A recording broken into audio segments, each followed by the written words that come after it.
Sebenarnya ibu-ibu hamil perlu berhati-hatilah dalam mengendalikan najis kucing, kerana dalam najis kucing ada sejenis parasit yang bernama toxoplasmosis. Parasit ni bukan sahaja boleh menjangkiti ibu yang hamil, malah boleh menjangkiti bayi yang berada di dalam kandungan. Sesiapa yang mempunyai imun yang rendah juga perlu berhati-hati sebab mudah untuk dijangkiti. Toxoplasmosis ni merupakan sejenis parasit yang berada di dalam sel, dikenali sebagai Toxoplasma gondii. Toxoplasmosis ni berlaku dekat haiwan, tapi sekarang ni akhirnya boleh menular kepada manusia. So sebenarnya toxoplasmosis ni dia bukan boleh didapati dalam najis kucing sahaja, tapi dia boleh didapati dekat tempat-tempat lain. Contohnya dekat sayur-sayuran ataupun buah-buahan yang tercemar dengan parasit tersebut, ataupun daging-daging yang dah tercemar daripada parasit tu, atau boleh jadi juga kepada perkakas-perkakas dapur yang kita guna, contohnya macam pisau ke, pemotong ke, yang mana selepas kita gunakan kita tak basuh. Orang yang dijangkiti toxoplasmosis ni, bagi antibody dia kuat, dia sebenarnya tak perasan pun dia dijangkiti sebab tak ada simptom-simptom tertentu.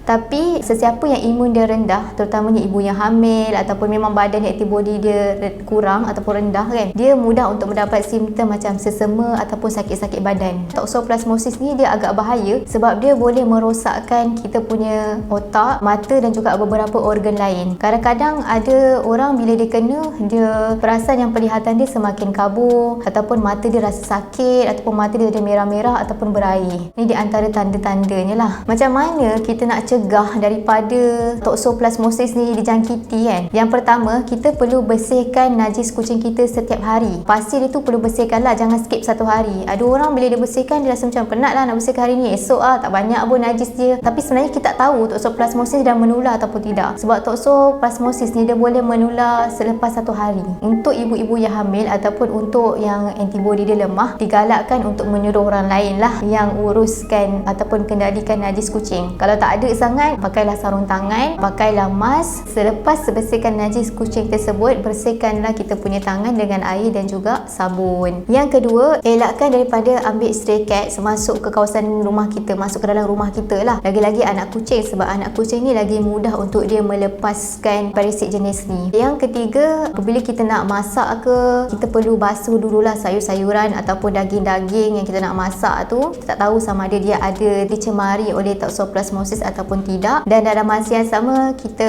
kena masak dengan cara yang betul lah. Kadang-kadang makanan yang separuh masak ni pun boleh menjadi penyebab juga. Yang keempat, bersihkan perkakas dapur. Maksudnya kita punya pisau ke, kita punya pemotong ke, lepas kita potong daging, terus bersihkan. So cara untuk mencegah kucing kita daripada kena toxoplasmosis, yang pertama adalah dengan kita memberikan mereka makanan komersial. Contohnya macam biskut kering yang biasa diorang makan, kibbles tu ke, ataupun makanan tin ke untuk diorang kan. Yang kedua, jangan bagi kucing kita makan daging mentah. Ni biasa ramai orang bagilah macam malas nak rebus, malas nak ni, malas nak beli kan. Tapi sebenarnya benda tu tak elok lah, sebab kita tak tahu daging tu mungkin ada parasit jenis ni kan. Yang ketiga, kalau boleh kita biarkan kucing kita duduk dalam rumah aja, jangan nak keluar-keluar sebenarnya. Sebab kita tak tahu, mungkin kat luar tu dia makan haiwan-haiwan yang tak tahu dari mana haiwannya, mungkin ada parasit ke tak ada ke kan. So sebenarnya kucing kita pun memang, kalau kita jaga kucing kita, tak digalakkan untuk letak kat luar sebab mudah dijangkiti oleh penyakit-penyakit lain juga.